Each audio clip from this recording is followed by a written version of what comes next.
भगवान, मैं कितने समय से आपकी सेवा कर रहा हूँ, पर मुझे एक बात का बड़ा दुख है। आप यहाँ पे खड़े खड़े बोर हो जाते होंगे। आज मैं आपकी जगह खड़ा हो जाता हूँ और आप सब जगह घूम आओ। अच्छा, तुम्हें मेरी इतनी फ़िक्र है? जी भगवान, चलो, जब तुमने मुझसे आज पहली बार कुछ मांगा है तो ये भी सही। पर एक बात का ध्यान रखना, लोग यहाँ पर प्रार्थना करने आएंगे, कुछ बोलना नहीं, बस उनकी प्रार्थनाएं सुनते रहना। ठीक है भगवान, ठीक है। और आप भी मुझे बताना। हाँ हाँ, सब कुछ बताऊंगा। अरे, कोई प्रार्थना करने आ रहा है। भगवान, मैं बहुत बड़ा बिजनेसमैन हूँ और मैंने एक बहुत बढ़िया फैक्ट्री लगाई है। काफ़ी रुपया पैसा लगा दिया। आप प्लीज़ मेरे पे कृपा करना और मेरा कारोबार धंधा मज़े में चले ज़बरदस्त। मैं 551 रुपये चढ़ाऊँगा। अरे, उसका तो पर्स गिर गया है। अरे, मैं तो बोल भी नहीं सकता हूँ, भगवान जी ने मना किया है। अरे, कोई दूसरा आ रहा है। भगवान, मैं बहुत गरीब आदमी हूँ। सुबह से शाम होने को आ रही है, मैं कहीं से भी खाने का इंतज़ाम नहीं कर सका। मेरे बच्चे भूखे मर जाएंगे। भगवान, मेरे पे कृपा करो। मैं कैसे खाली हाथ जाऊं घर? अरे, ये पर्स शायद भगवान ने मेरे पर कृपा की है। धन्यवाद मेरे प्रभु, धन्यवाद। अरे, पर ये पर्स, अरे, भगवान जी ने तो मना किया है बोलने को। ये पर्स तो इसका था भी नहीं। अरे, कोई और आ रहा है। भगवान, मैं नाव चलाता हूँ और मैंने एक नई नाव खरीदी है और मैं उस नाव में सामान भरकर दूसरी जगह जा रहा हूँ। भगवान, आप मुझे आशीर्वाद दो कि मैं बहुत अच्छे से ये माल दूसरे बंदरगाह पर पहुँचा सकूँ। आपका आशीर्वाद लेने आया हूँ, मेरी नाव अच्छे से चले। मेरे को आप अपना आशीर्वाद दो भगवान। देखिए देखिए, ये आदमी आया है। देखिए, मेरे बाद यही आदमी आया है। इसने मेरा पर्स चोरी किया होगा। पकड़ लीजिए इसको। मैंने कोई चोरी नहीं की। मैं तो भगवान से प्रार्थना करने आया था। प्लीज़, मैंने कोई चोरी नहीं की। भगवान, ये सब क्या हो रहा है? अब मैं क्या करूं? मुझे बचाओ। इसने सच में कोई चोरी नहीं की। मैंने देखा था। इस पर्स को वो एक गरीब आदमी लेकर गया है। ज़्यादा दूर नहीं गया होगा। आपका धन्यवाद, आपने बिल्कुल सही चोर को पकड़ा है। माफ़ कीजिए, हमने आपके ऊपर शक किया। आपका धन्यवाद, आपकी वजह से मैं बच गया हूँ। मैं अब अपनी नाव में माल लेके जा सकूँगा। पकड़ लो इसे। छोड़ दीजिए मुझे। मेरे बच्चे भूखे मर जाएंगे। अब जेल चलो, वहीं पर खाना। मेरे बच्चे भूखे मर जाएंगे। छोड़ दीजिए मुझे। भगवान, आज मुझे सब पता है। तुमने सब गड़बड़ कर दी सेवक। पर मैंने कहा था ना, तुम कुछ मत बोलना। वह आदमी जो बिजनेस में आया था, वह गंदा आदमी है, गलत धंधे करता है। उसका एक पर्स गिर जाने पर उस पर कोई फ़र्क ना पड़ता। वह पर्स उस गरीब को मिला था।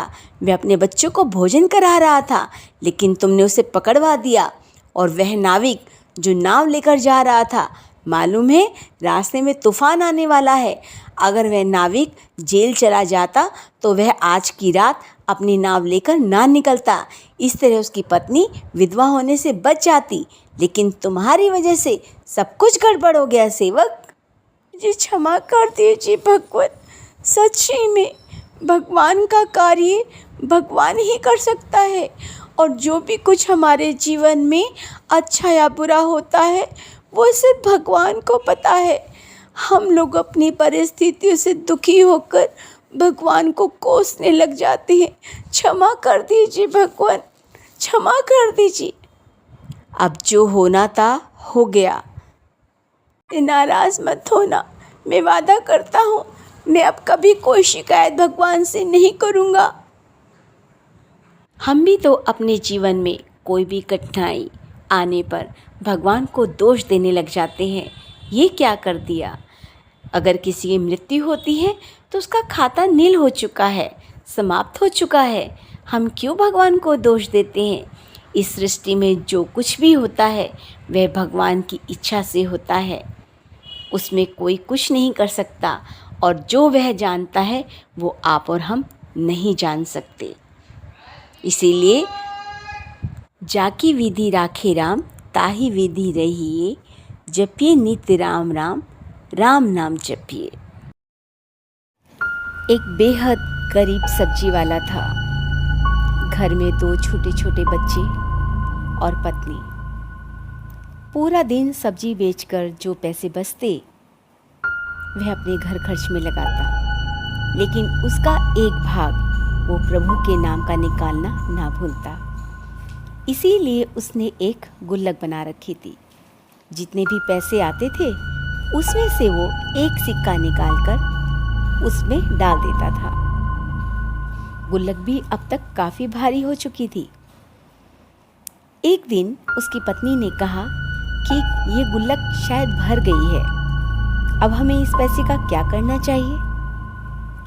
तो सब्जी वाला बोला, करना क्या है, अगर कोई हमसे भी गरीब है हमें उसकी सहायता करनी चाहिए।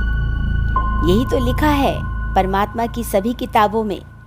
हम तो किसी भगवान को जानते नहीं, और कोई पंडित हमारे घर आ नहीं सकता क्योंकि हम बहुत गरीब हैं, और पंडित जी बड़ी दक्षिणा मांगते हैं। ऐसा भी कोई साधु संत होगा जो हमारे घर आकर हमें प्रवचन कर सके तो हम उसी को ही पैसा दे देंगे। तभी उसकी पत्नी बोली, नहीं नहीं, हमें कैसे पता चलेगा कि यह व्यक्ति सच्चा है या झूठा। कोई भी व्यक्ति आजकल प्रवचन करने बैठ जाता है, उसके व्यवहार से और उनकी चीज़ों से ही पता चल पाता है कि वह व्यक्ति कैसा है। बहुत से लोग मीठी मीठी बोली बोलते हैं लेकिन बड़े ही दुष्कर्म करते हैं। हाँ, कह तो सही रही हो, तो देखा जाएगा जो होगा, लेकिन किसी जरूरतमंद को ही देने में भलाई होगी। रोज की तरह ही वह सब्जी बेचने निकल जाता है। रास्ते में उसको एक साधु मिलता है। वह साधु देखने में तो काफी हट्टा कट्टा था और भीख मांग रहा था। सब्जी वाले से उसने कहा, रुको भैया, क्या तुम मुझे एक नींबू दोगे? मुझे नींबू खाने की बड़ी इच्छा है। सब्जी वाला बोला, अरे भैया, हट्टे कट्टे हो, इतना तुम्हारा सुगर शरीर लग रहा है, भीख काहे मांग रहे हो? कुछ मेहनत करो। तभी साधु बोला, आप सत्य कहते हैं, लेकिन मैंने जीविका के लिए ये सब त्याग दिया है। मुझे जीविकापार्जन के लिए धन कमाने की आवश्यकता नहीं। मैं सिर्फ 3 घरों में ही भिक्षा मांगता हूँ। अगर उन 3 घरों में मुझे भिक्षा ना मिले तो मैं उस दिन ऐसा ही रहता हूँ। सब्जी वाला बोला, क्या सिर्फ 3 घरों में भिक्षा मांगते हो? और अगर उन 3 घरों में से कोई भिक्षा नहीं मिलती तो तुम उस दिन भूखे रहते हो? हाँ, यही मेरा नियम है, ऐसा ही मेरे गुरु ने बताया है। मुझे सिर्फ जिंदा रहने के लिए थोड़े ही भोजन की आवश्यकता है। बाकी जो समय है मैं वह विद्या अध्ययन करता हूँ, ज्ञान अर्जन करता हूँ और उसके बाद जाकर उपदेश करता हूँ। जब तक मैं उसे ज्ञान अर्जन नहीं करूँगा तब तक मैं दूसरे लोगों को कैसे फ़ायदा पहुँचाऊँगा? कैसे? मुझे लगता है कि ये सारा धन इसको ही दे देना चाहिए। ये काफ़ी गरीब भी लग रहा है और दिखता हूँ। सुनो भैया, कहिए, अभी तुम नींबू मांग रहे थे। नींबू तो चलो कोई ना कोई तुम्हें दे ही देगा। मैं जो भी मैं कमाता हूँ उसमें मैं एक अंश निकालता हूँ। क्या वो तुम उस धन को लोगे? तुमने वो धन किसके लिए निकाला था? मैंने ये सोचा था कि जो भी कुछ परमात्मा ने हमें दिया है उसका एक अंश निकालना चाहिए, तो किसी ज़रूरतमंद के लिए। तो पर मैं तो ज़रूरतमंद नहीं हूँ। मैंने अभी तो बताया तुम्हें कि मैं सिर्फ पेट भरने के लिए 3 घर से भोजन लेता हूँ और उसी से अपना उदर पालता हूँ। ये कहकर वो साधु चला गया। अभी वह थोड़ा सब्जी बेच ही रहा था। सब्जी ले लो, ताजी टमाटर, भिंडी, तोरी, ताजी ताजी सब्जियाँ। वहाँ पर फिर से उसे एक साधु दिखाई दिया, लेकिन वह साधु काफ़ी बड़ी बड़ी दाढ़ी वाला था, बड़ा सा पगड़ सिर पे बांधे हुआ था और हाथ में एक डंडा लेकर अलख निरंजन, अलख निरंजन। छोटे छोटे बच्चे उसको देखकर डर भी रहे थे और हंस भी रहे थे। एक छोटा सा बालक बोला, काला दंत मंजन, काला दंत मंजन। साधु बोला, अलख निरंजन। और पीछे से बच्चे बोले, काला दंत मंजन। लेकिन साधु उन पर जरा भी क्रोधित ना हुआ। तभी उसका मन किया सब्जी वाले का कि वह उनके चरण पकड़कर उनसे आशीर्वाद ले, और वह तुरंत उनके पास गया और कहा, साधु बाबा, मेरा प्रणाम स्वीकार करो। मैं सब्जी बेचता हूँ। देखिए कितनी हरी हरी सब्जियाँ हैं। आप चाहो तो इसमें से कोई सब्जी ले सकते हो। मूर्ख, क्या मैं तुम्हें सब्जी लेने वाला लग रहा हूँ? तुम्हारी सब्जी का मैं क्या करूँगा? मुझे कौन सा खाना पकाना है? अलख निरंजन। तभी पीछे से बालक बोले, काला दंत मंजन। सब्जी वाले को बड़ा गुस्सा आया। सब्जी वाले ने सोचा, अरे बच्चों के ऊपर तो गुस्सा नहीं कर रहा था, मुझे लगता है क्रोध तो इसके अंदर बैठा हुआ है, मौका पाकर मेरे ऊपर उड़ल दिया। तभी उसके मन में ख्याल आया कि मैंने ये धन जरूरतमंद के लिए निकाला है। वह अपनी सारी सब्जियां सरल भाव से बेचने के बाद घर पहुंचा तो उसने देखा आज और दिन की अपेक्षा काफ़ी कमाई हुई थी। तो उसने सोचा कि शायद 2 साधुओं के दर्शन हुए हैं, इसीलिए ऐसा हुआ है। और उसने आज 1 के बजाय 2 सिक्के निकाले। क्यों? क्योंकि आज उसकी दुगनी कमाई हुई थी। सपने में उसके भगवान आए और भगवान कहने लगे कि तुमने किसी जरूरतमंद के लिए निकाला है, तो तुम ऐसा करो, एक कागज़ लिखकर अपनी झोपड़ी के बाहर लगा दो कि किसी व्यक्ति को अगर कोई आवश्यकता है तो वो थोड़े पैसे यहाँ से ले जा सकता है, लेकिन उसको लौटाने होंगे। वह भी किसी जरूरतमंद को उस पैसे को दे सकता है। हाँ, ये तो बहुत सही बात कही भगवान जी ने। उसने ऐसा ही किया।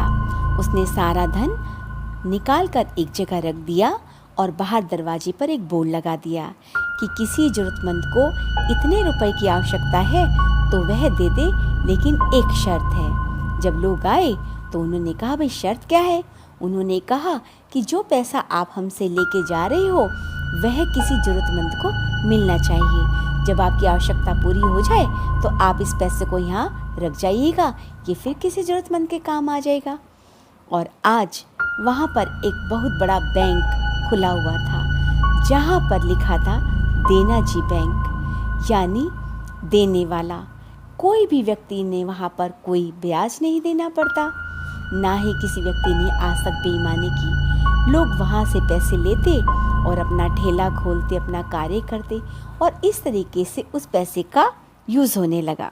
ये भी अपने हिस्से की एक कमाई अवश्य निकालनी चाहिए, किसी जरूरतमंद के काम आ सके। यानी औषधि बीमार को दी जाती है, किसी ऐसे को नहीं। तो दान देते समय अवश्य ध्यान रखें कि यह दान आपका अच्छे में जा रहा है या नहीं।